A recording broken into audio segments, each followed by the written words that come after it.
balakdet Agundawa iti Mangkablaaw kadagiti kabarangay iti Barangay Poblacion Burgos Ilocos Norte ken kadi aminen iti probinsya ti Ilocos Norte ket itultuloy tayo iti agditimpuyog para iti progreso iti Barangay Poblacion.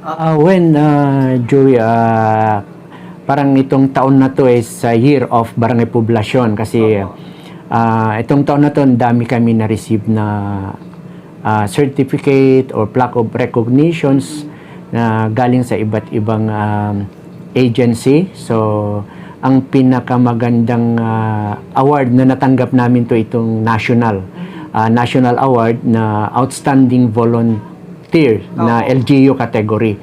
So it's the first na award na ginawa ng NEDA.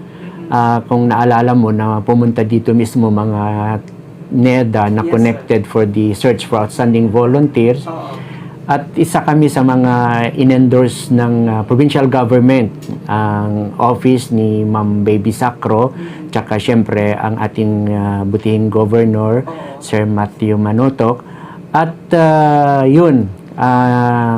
isa kami sa mga napili sa awardees na nangyari noong December 16 and we were 10 awardees na 3 ang special awards, itong ang LGU category na sa barangay, kami ang napili, Barangay Poblacion, Burgos, Ilocos Norte. Tapos ang napili naman sa LGU ng munisipyo is La Trinidad, Benguet. Tapos ang city naman ay ang Mandaluyong City. So kami, yung unang-unang nakatanggap sa special award na to sa taon na ito. I think 55th year celebration na itong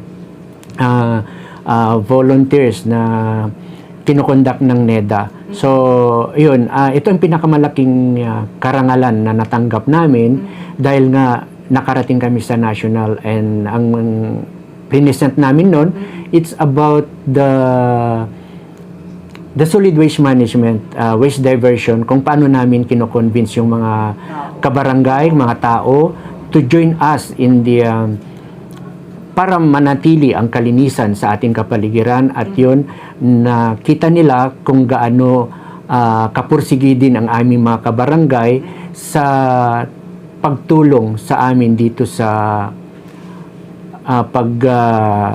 waste segregation, sa environment protection at nagkakaisa kami sa barangay na nagtulong-tulungan. Kaya ito, ang isang nakita ng mga national screening committee sa search for outstanding volunteer at yun isang karangalan at nagpapasalamat ako syempre ang aking mga kabarangay at syempre ang provincial government na nag-endorse sa amin kasi kung hindi naman kami na-endorse, so hindi kami mapapansin o makikita, di ba?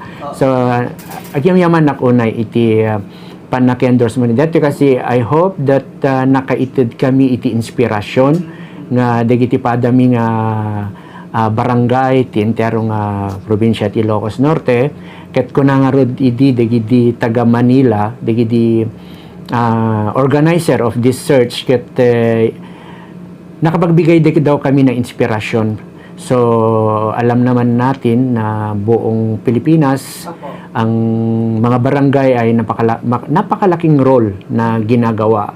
So hopefully nakapagbigay kami ng inspirasyon at alam naman namin na marami rin mga barangay na ginagawa rin to, mga ginagawa namin. Siguro para rin sila magkaroon ng pagkakataon na ma-recognize ng ating itong ahensya na to. So I think they have also to join this search para at least magkaroon din ng inspirasyon ng bawat barangay. Yes, sir. Sir, ang Barangay Poblacion Burgos ay kilalang-kilala na po dito sa Ilocos Norte, even yung mga iba't ibang lugar dito sa bansa natin. So, ready na po ba kayo, sir, sa mga pupunta dito pang sa ganun na magsagawa po sila ng benchmarking at i-share sa mga kagaya ninyo na namumuno sa mga iba't ibang barangay po? Yes, Joey. Kasi alam mo naman na kung sa isang barangay, pag may best practices ka, para makonsider ka din. Kasi doon sa Search for Outstanding Volunteer, ang isang nakita nila, yung programs namin, we shared it, nare-replicate. So, dapat yung mga programs ma-replicate. So, kami naman sa Barangay Poblasyon, although may mga naka-schedule na napupunta, aside from dito sa province ng Ilocos Norte, ng mga barangay, at may mga pumunta na rin na mas nauna. So, meron din nagbabalak, lalo-lalo na ngayon nung pinost natin tong awards namin sa National Volunteerism. So, imagine na meron pang nag-message sa akin from South Cotabato Okay po. na parang na-inspire din siya dito sa award na to. Although, sabi niya, may mga national award din sila. So, ibig sabihin, itong barangay na to din, it's something, a model barangay din siya. Yes, yes. Pero, gaya ng mga iba, gaya ng barangay Alsem ng Bintar, alam natin si Cap Richard, isa sa mga model barangay din, yung barangay niya sa Bintar. Although, still, pumunta pa rin siya sa amin. Para, yun. So, kami rin, ganun din balak namin. We have to go to other barangay na gusto mag-share ng best practices. So, kami, ready naman kami kasi sa ngayon, by this year, may Calaucan din na barangay pupunta dito just to see how do we manage the barangay. Although, ang lalaki ng mga pundo nila, sabi nga nila, they also want to look ano yung mga binabudget namin, ano mga programs na binabudget namin. Kasi nakikita daw nila na marami kaming programs na hindi pa rin nila nagagawa. So, kaya kami very willing kami to share the best practices that we have sa mga iba't ibang barangay. Kaya ready na rin kami. Kaya nga this coming weekend, Joey, may isang barangay din na pupunta dito. So, we are getting ready again. At in the future, sa mga susunod pa na barangay na gustong pumunta dito sa aming barangay. Yes, sir. Sir, aside sa mga ginagawa ninyo for volunteerism at yung paglinis sa kapaligiran natin, ano pa yung mga programa na ginagawa dito sa barangay natin, sir? Yun, ang isa namin pang priority programs is health and nutrition. Yes, so, kailangan, siyempre alam natin, ang health is wealth. So, etong every year naman, meron kaming about 3 medical mission na kinokonduct. Minsan, dalawang beses sa isang taon. So, recently, we just conducted last July during the Nutrition Month celebration. So, for this nung fiesta namin, we also have this medical mission. Yes, para at least naman yun nakikita namin, mga kabarangay namin.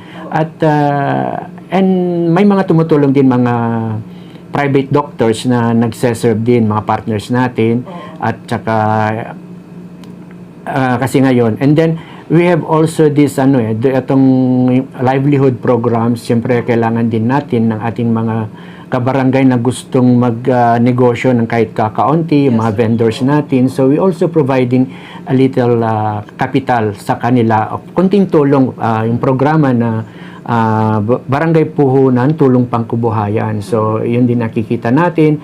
At we also have this, sa part ng naman, we also conducted bloodletting activity kasi ito naman may mga pasyente naman na kailangan nila ng blood. So sa partner natin ito ang Philippine Red Cross ng Ilocos Norte, Laoag City. At least nakakatulong din ang barangay kung may nangailangan ng dugo immediately. So we just contact the Red Cross, and then kung ano yung naipon namin na blood dito na, so ayun, sinasabi lang, although pinapalitan din yung mga pang-emergency mga cases doon, so malaking tulong din yun sa amin. At siyempre yung mga programs natin for the senior citizens, hindi, dapat kailangan pa rin ng involvement nila. So we also provide them mga groceries, siyempre mga mga programs, activities, mga women, siyempre mga farmers natin. Ayan, siyempre nagpo-provide din tayo mga livelihood, cow dispersal, yung ano mga kailangan yan, konting tulong sa mga irrigation canal nila. So farmers, siyempre ito, mga women, although the youth, at least may activities na rin sila, nagiging aktibo na rin mga SK natin. So may sarili na rin silang mga budget. So nagkakaroon din sila mga sports activities, siyempre mga socialization, tsaka yung mga social services natin, may gift-giving din tayo, which we are so proud ng mga companies na nandito sa Burgos, like the EDC and the Vestas, sila po yung nagpo-provide din ng mga grocery packs na binibigay namin sa mga mostly mga indigents na sa barangay para at least makapagbigay din ng during Kapaskuhan.